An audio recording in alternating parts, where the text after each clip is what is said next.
Guys तो हमारा Haryana GK का जो नेक्स्ट क्वेश्चन है, रासलीला हरियाणा के निम्न में से किस जिले में लोकप्रिय है।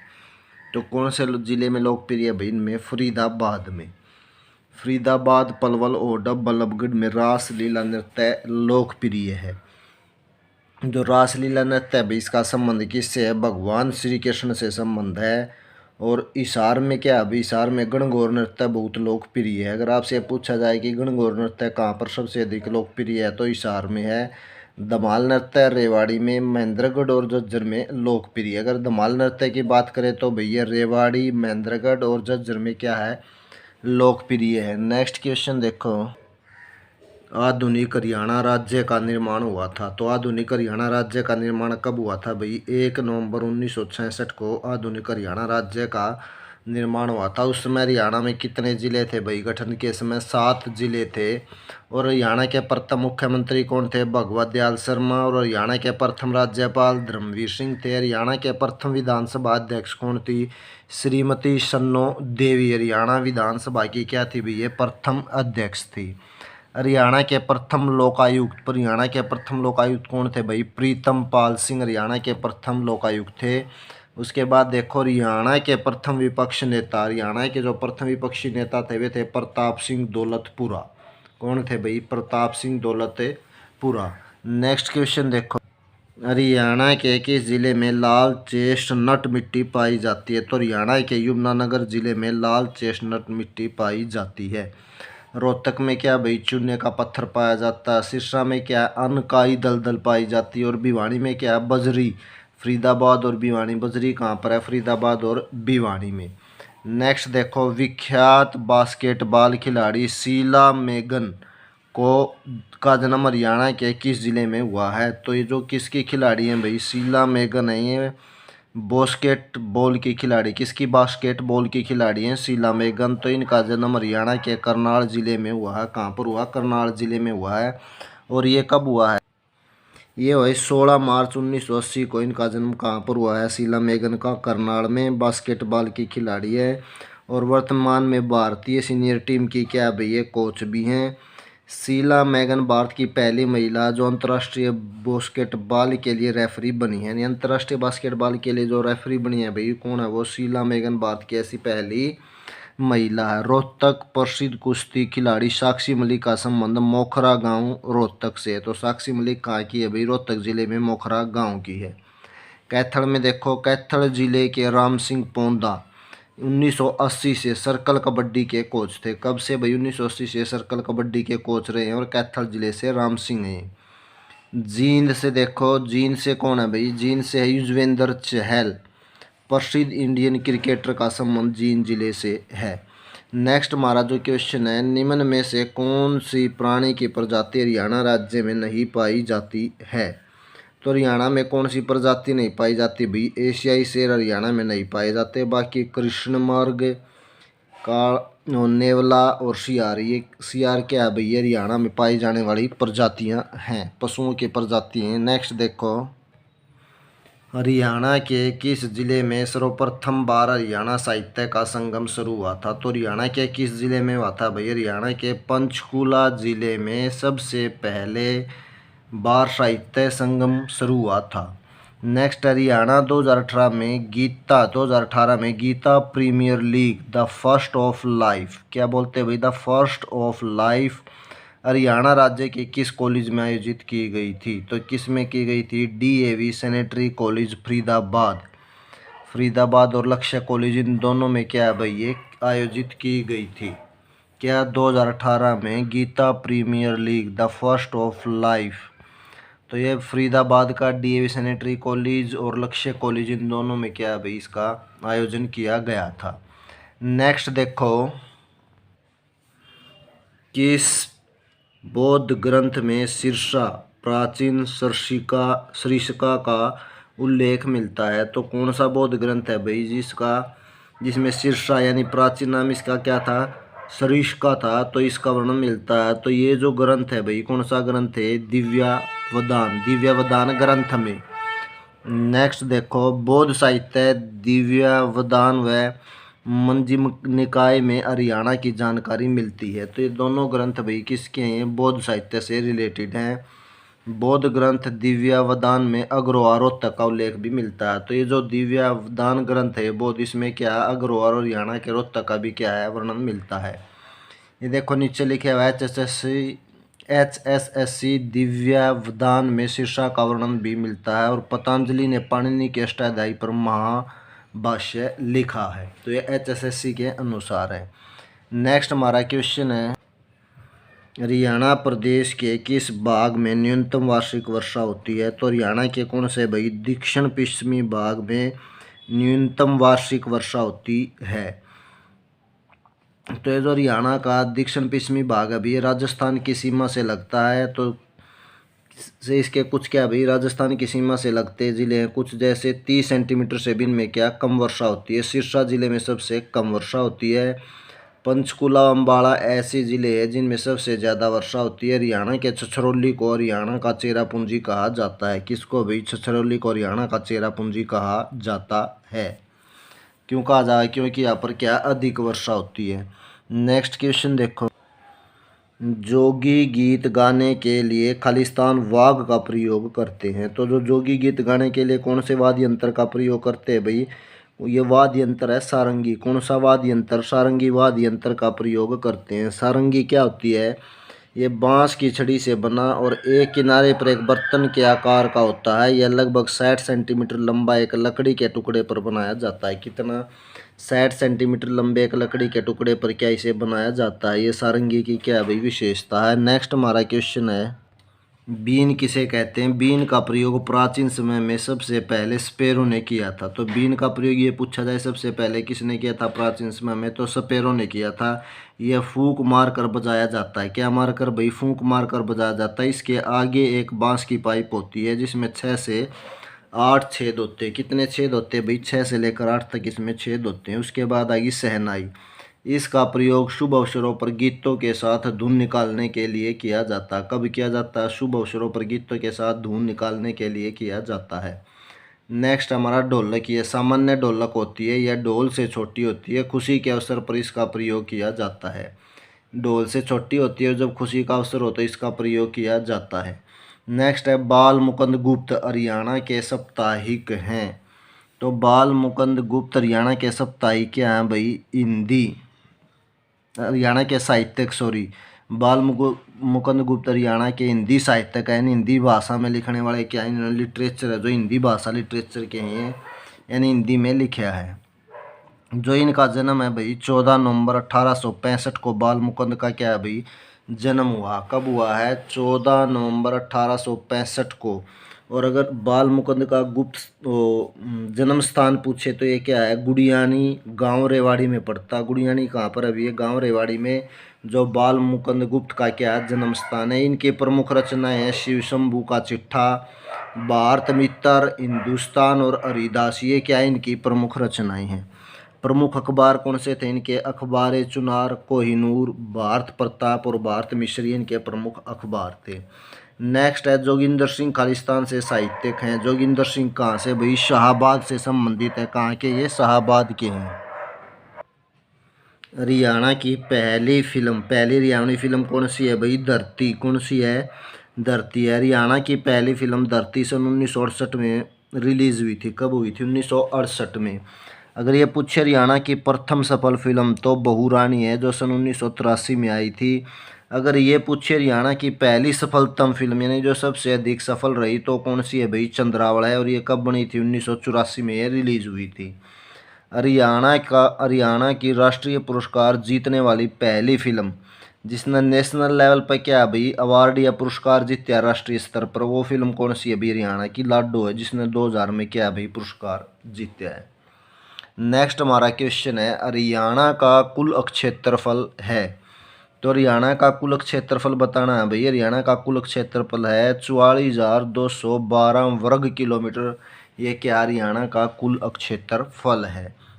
तो और कुछ तथ्य देखो, क्षेत्रफल कितना हरियाणा का कुल 44,212 वर्ग किलोमीटर।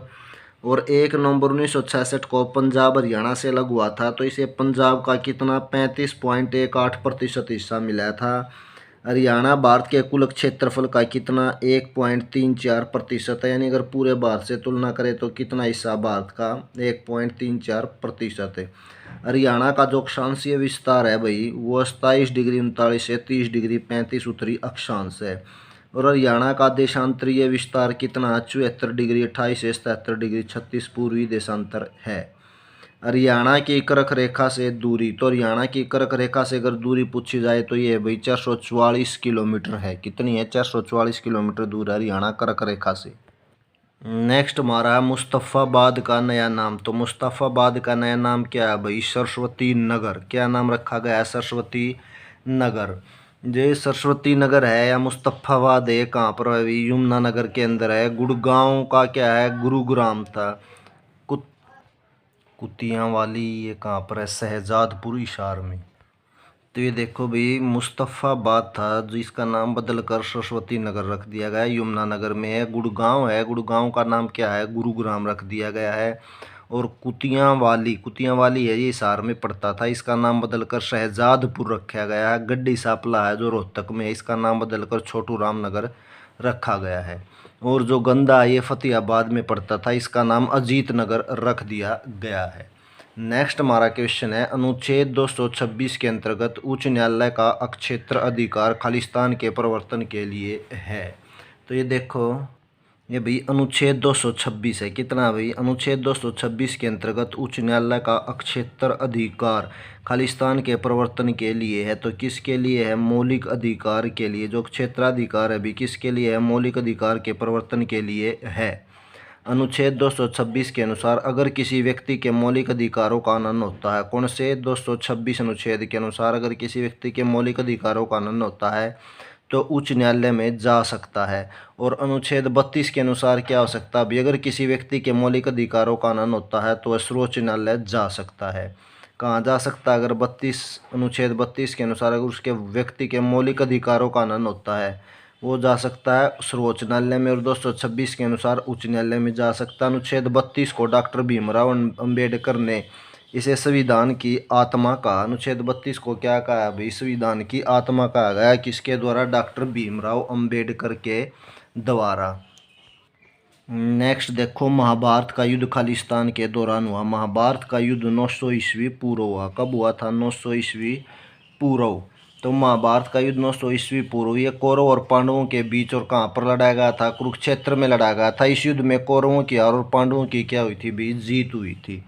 नेक्स्ट हमारा हरियाणा नगर निगम संशोधन अधिनियम के अनुसार शहरी स्थानीय निकाय के चुनाव लड़ने वाले पुरुष को न्यूनतम खालिस्तान शिक्षित होना चाहिए।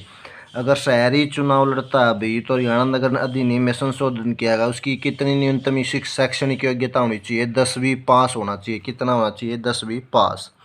नेक्स्ट देखो, हरियाणा नगर निगम संशोधन अधिनियम के अनुसार शहरी स्थानीय निकाय चुनाव लड़ने वाले पुरुष की कितनी भी न्यूनतम योग्यता 10वीं होनी चाहिए।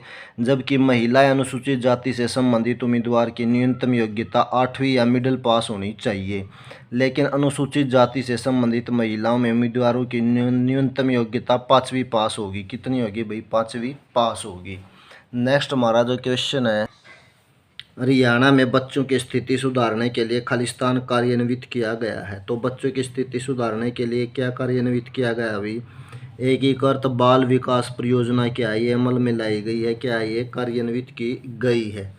नेक्स्ट है, सूर्य देव को समर्पित झील है। तो सूर्य देव को समर्पित झील कौन सी है भाई? सूरज कुंड क्या है? सूर्य देव को समर्पित झील है। और सूरज कुंड कहाँ पर है अभी? ये झील फरीदाबाद में है।